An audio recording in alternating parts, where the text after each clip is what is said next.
नमस्कार, मी अग्नी जैन. शंखनाद न्यूज चॅनलच्या नवरात्री निमित्ताच्या आदिशक्तीपीठ या विशेष भागात आपलं स्वागत आहे. आज आपण आहोत आगाराम देवीच्या मंदिरात. चला तर मग जाणून घेऊया नागपूरच्या या आगाराम देवीचं विशेष काय आहे. उपराजधानी नागपूरची नगरदेवी म्हणून प्रख्यात असलेलं आगाराम देवी मंदिर हे तमाम नागपूरवासियांचं श्रद्धास्थान आहे.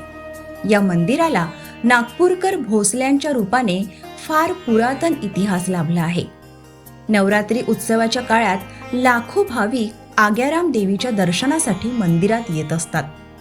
दुःख निवारणी आणि सर्वांच्या मनोकामना पूर्ण करणारी देवी अशी भाविकांची श्रद्धा आहे. अश्विन शारदीय नवरात्रोत्सवानिमित्त मंदिरात हजारोंच्या संख्येनं अखंड मनोकामना ज्योत प्रज्वलित करण्यात येत असतात. नागपूरची नगरदेवी आगाराम मंदिराला मोठा ऐतिहासिक वारसा आहे.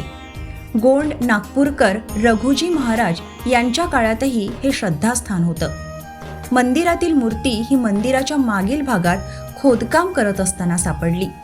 नंतर त्या जागी देवीचे भव्य मंदिर उभारण्यात आले असं सांगितलं जातं.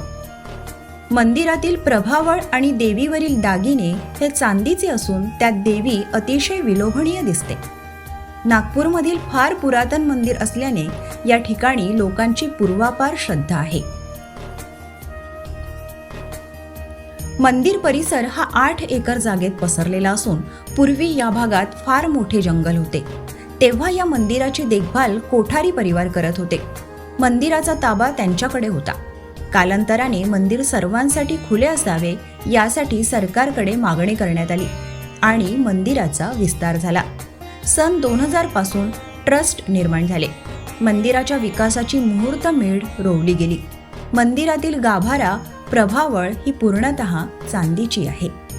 दरवर्षी नवरात्रानिमित्त मनोकामना ज्योत प्रज्वलित केली जाते. त्यासाठी मोठा हॉल निर्माण करण्यात आला आहे. या हॉलमध्ये 3 ते 4 हजार अखंड मनोकामना ज्योत प्रज्वलित केल्या जातात. यंदा या ज्योत प्रज्वलित करण्यासाठी परदेशातून नावे आली आहेत.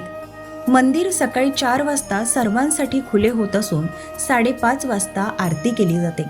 दिवसभर मंदिर खुले असून रात्री 12 ते 1 दरम्यान केवळ साफसफाई करता बंद केले जाते.